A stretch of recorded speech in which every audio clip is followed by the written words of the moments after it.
Habari yako mtumishi wa Bwana, karibu katika mwendelezo wa vipindi vyetu vya kuchunguza maandiko. Leo tutasoma kitabu cha Mathayo 14 fungu la 22 hadi 33. Kidogo itabidi tujifunze kitu hapa na tuombe. Tunakushukuru Baba kwa kuwa umependa tujifunze maneno yako matakatifu.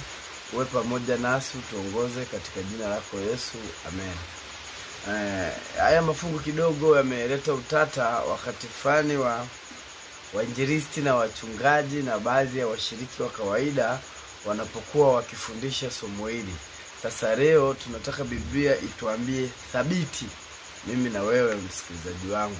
Tusome. Nasema, mara akawalazimisha wanafunzi wake wapande chomboni na kutangulia mbele yake kwenda ng'ambo, wakati yeye alipokuwa akiwaaga makutano. Hapa tunaona ni wakati Yesu alipokuwa akiwafundisha makutano na wanafunzi wake Yesu akawafosi waondoke wapande chombo watangulie, yeye atakuja baadaye. Naye alipokwisha kuwaaga makutano alipanda mlimani faragani kwenda kuomba, na kulipokuwa jioni alikuwako huko peke yake. Na kile chombo kimekwisha kufika katikati ya bahari, kinataabika sana na mawimbi, maana upepo ulikuwa wa mbisho. Kwa hiyo tunachokuja ukiona hapa ni kwamba wanafunzi wametangulia, Yesu amewaaga makutano, lakini pia Yesu akarudi mlimani kusali. Na chombo kilikuwa katikati ya bahari, kulikuwa kuna upepo mkali uliokuwa ukiwahangaisha wanafunzi wake.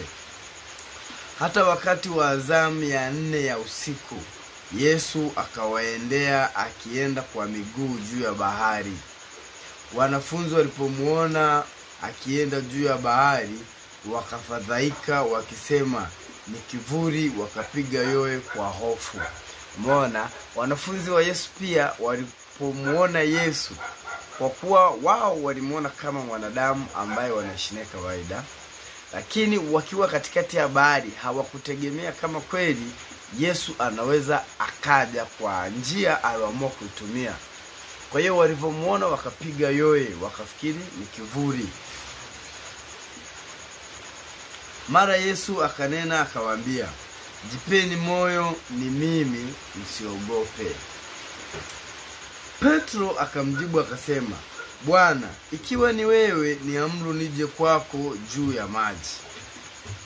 Kwa hiyo Petro, hofu inaanza kumuondoka baada ya Yesu kujitambulisha, na akamsihi, kama kweli ni wewe, niruhusu nije juu ya maji. Petro alikuwa ni mtu mwenye imani kubwa na alimwamini kabisa Kristo kwamba kama ni wewe kweli mwalimu wangu, niruhusu nije juu ya maji.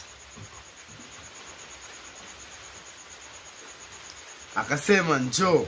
Petro akashuka chomboni akaenda kwa miguu juu ya maji ili kumwendea Yesu.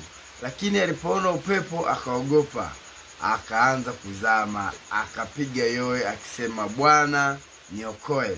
Mara Yesu akanyosha mkono wake akamshika, akamwambia, ewe mwenye imani haba, mbona uliona shaka? Nao walipopanda chomboni upepo ukakoma. Nao waliokuwamo ndani ya chombo wakamsujudia wakisema, hakika wewe mwana wa Mungu.